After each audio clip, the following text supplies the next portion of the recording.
Hello and welcome to Edison's new series, Real Assets in an Uncertain World.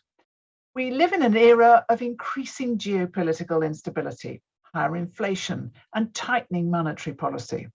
Can investing in real assets provide sustainable, less correlated returns? Industry leaders from sectors such as renewables, infrastructure, media and technology are joining us to reveal their views and deliver actionable insights for a global audience. Now, in this session, we're highlighting ThomasLloyd Energy Impact Trust, the only company on the London Stock Exchange providing dedicated access to sustainable energy infrastructure in the fast-growing economies of Asia. And I'm joined by Nick Parsons, who's Head of Research and ESG Policy. Hello. Hello, it's my pleasure to be here. And us to have you with us. Now, what makes ThomasLloyd Energy Impact Trust, which I'm now going to abbreviate, if I may, to TLEI, unique in terms of its geographic focus, solely, as I understand it, Asia and emerging markets, rather than UK, Europe and the US? Well, I think the answer is actually in your question. It is unique, it is the only one in that geography, and it is the only one in sustainable infrastructure that's actually delivering the investment that is required in that region. The reason we've chosen Asia is not by accident. It is a deliberate strategy. Asia is and will continue to be the fastest growing region in the world. It's had average growth over the last decade of almost 7%. The IMF expects it to grow around 5% a year for the next 5 years. So we've got rapid economic growth, rapid population growth, an ongoing process of urbanization, and that is increasing the demand for electricity. And it's got to be, we feel, delivered through sustainable, renewable, local electricity rather than the old ways of burning fossil fuels with all the environmental problems that causes. So there's a massive opportunity, there's a huge addressable market, and we're very focused on what we're doing in Asia. And there's an interesting statistic, which is that for Asia and the emerging markets, 50%, or they will account for more than 50% of current carbon emissions. And of course, they're still developing. So, I mean, is that the right figure? It is the right figure. Asia's got more than half the world's population and just over half the world's CO2 emissions. I think it's very important that we partner with Asian countries rather than lecturing to them about what they should and should not do. After all, here in the West, whether that's in Europe or in North America, we've enjoyed the fruits of an industrial revolution, whether it was in the 19th century in the UK, the 1950s in Germany and elsewhere. But we've enjoyed the fruits of an industrial revolution which caused untold damage in terms of environmental pollution. We have now got beyond that stage of development, and we're now high-income countries who are, in general, reducing our electricity consumption. It would be entirely wrong of us, therefore, to lecture Asia on what it should and should not do. And we certainly cannot deny Asia their own industrial revolution. So instead, we have to partner with them, we have to use the new technologies, and we have to recognize that if we're going to solve the problem of global climate change, then we're going to need a global solution. It's simply not correct and would be hypocritical at best if here in Western Europe we shut down our own polluting industries, exported them to Asia, and then started to lecture them about what they should and should not do in terms of their own climate commitments.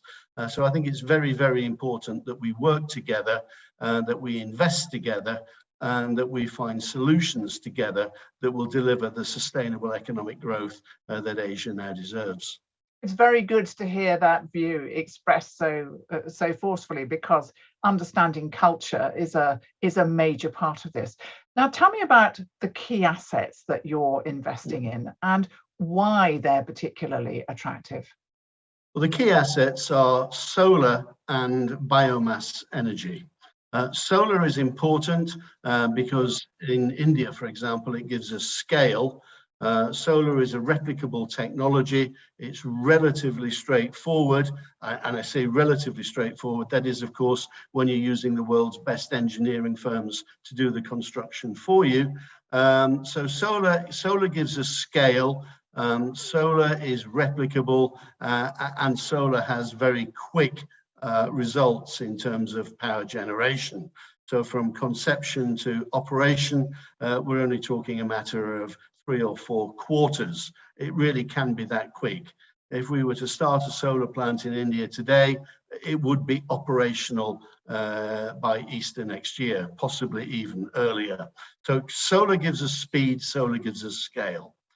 Biomass, on the other hand, gives us a considerable amount of impact. And let me explain, if I may, what the biomass is. We operate biomass plants in the Philippines using the sugarcane trash that's left over from the sugar harvest. And the island we're on, which is the 4th largest of the 7,000 islands in the Philippines, the island we're on produces nearly 60% of the island's sugar. Now, traditionally, the cane was harvested, and then the farmers simply set fire to the fields with all the economic damage and destruction and degradation that caused. Now, what we do instead is we pay the farmers to allow us to go onto their land after the harvest and collect the trash. So we collect the trash. Now, this has got lots of different benefits. It raises farmers' income. It raises employment locally because we employ almost 1,000 people to do this. So we raise farm incomes, we raise employment, we improve the air quality by not burning the stubble, we increase the productivity and quality of the soil by taking away the trash, and there are health benefits from not having rodent infestation. So the economic and social and environmental impact of our biomass plants is enormous. And it's that combination of biomass and solar that gives us scale, it gives us speed, and it gives us impact. And that, after all, is what the investors in TLEI are looking for. Now, what's the track record of the ThomasLloyd team, and what are the targeted returns for TLEI? Well, our track record speaks for itself. We built, financed, and operated the first utility scale solar plant in Southeast Asia in 2014, and it was awarded by the World Bank the Green Award for the best project of that year. So we've got a track record which dates back almost a decade. So we are a team of finance professionals, of industry experts who employ some of the world's finest engineers and partner with local experts in the countries in which we operate to deliver the sustainable infrastructure which is so much in demand. Is sustainable investing compatible with attractive investment returns? People were a bit sniffy about it in the past. We see no trade-off whatever between impact and financial performance. We're not a charity, we're not philanthropic investors. We make commercially driven market rate returns and deliver impact alongside that. We see no trade-off whatsoever. Now, you've mentioned some very positive social environmental impacts that some of your investments are generating currently, but is there anything else that you want to add in terms of the positive and social environmental impacts that you're generating? I think there's one other important feature in the current conjecture, and that's to say energy security and energy resilience. It's something we've heard a lot of in the context of the invasion of the Ukraine. And we've seen the struggles that countries in Western Europe and elsewhere are having, facing enormous increases in natural gas and in petroleum prices. So I think energy security is very much on every country's agenda. But in Asia, this started quite a few years ago. And it was driven by the economic necessity to reduce the balance of payments deficit and to reduce the huge amounts that were being spent on imported fossil fuels. So for Asian countries, economic security has gone hand in hand with energy resilience. They are two sides of the same coin.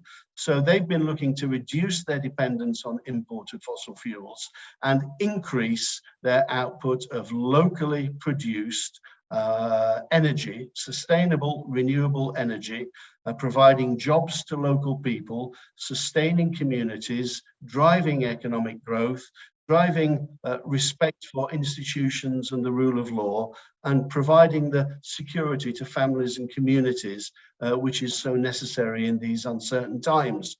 So I think there are considerable benefits, not just financial, but also socioeconomic benefits, as well as the obvious environmental improvements that come from clean and sustainable energy, which make this an absolutely compelling proposition.